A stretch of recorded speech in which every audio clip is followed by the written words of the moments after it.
The tree of life. This, my friend, is a Moringa Oleifera tree. Bought 100 seeds, grew 2 or 3 last year, attempted to grow 4 this year, started with 10 seeds. This is the last one that survived. Now, see me pulling these leaves off because you can actually eat these.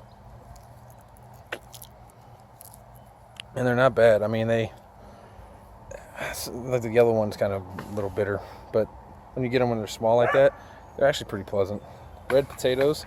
I actually am trying to cut out the insides of a double pot that I saw somewhere on the internet this year, seeing how that works. I mean, I already got some huge potatoes on the surface, so I'm just kind of waiting for them to die back because, yeah, what the hell, why not?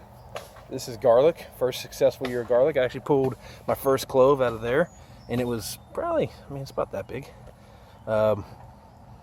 which is good. And this is nothing special. This is just like peat moss. Mix some organic fertilizer in it. Maybe some compost. I truly can't remember. And then some perlite, and just kept it watered, kept it in the sun.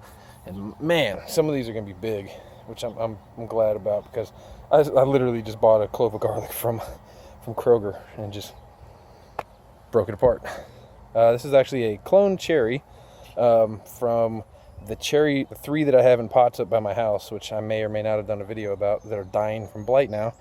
But this is a cloned one. I just picked off a sucker and threw it in a pot, and boom, more cherry tomatoes. So can't go wrong with that, man. These are a bunch of tomatoes these are actually all clones.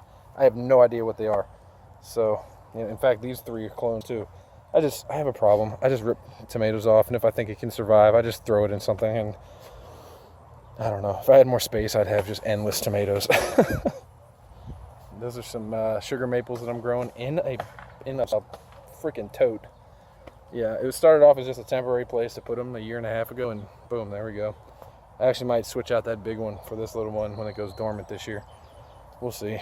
There's my apple tree, which is a homage to my grandfather, who just passed in last November. And coincidentally, I planted it a week before he died. So yeah, I'm trying to cut it back so that it's shorter. See these limbs on the bottom? I'm probably going to let those grow again next year, and then chop back the top. But we've had a lot of deer come back here and destroy it. Dogs usually keep the deer away, but you know. Well, there's 2 different kinds of basil: sweet basil and dark purple basil. And there's another kind of sweet basil. It's a different variety than that, and I got some other, I think this is English thyme, rosemary. No idea what that is. Pretty sure this is parsley. Yeah, so, and that's just a little herb experiment. So, all right, well, I'll maybe make another update. Oh yeah, strawberry patch, right there. That thing was terrible. It actually only gave us like maybe a pound of strawberries, and it was way bigger. I used to keep the weeds off of it, and I mean, this thing was, I wouldn't say twice this size, but at least a third bigger, and it was just strawberry plants. Well, now, I don't know, the grass came in, and this weird vine came in and dug in there, picked it out. So what I'm going to have to do is probably either nix this or dig them up, maybe make a raised bed and throw them in there, because this just ain't working.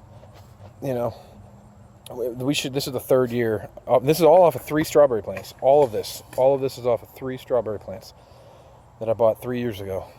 And I gave some to my grandparents and gave some away to other people. And I mean, it's amazing. 3 plants, man. But yeah, and even so with that, we should have had pounds of strawberries, but we didn't. The ones we got were really good, but my son liked to pick them. But anyway, that was a little update. This is C.A.H. Micro Farms. Talk to you later.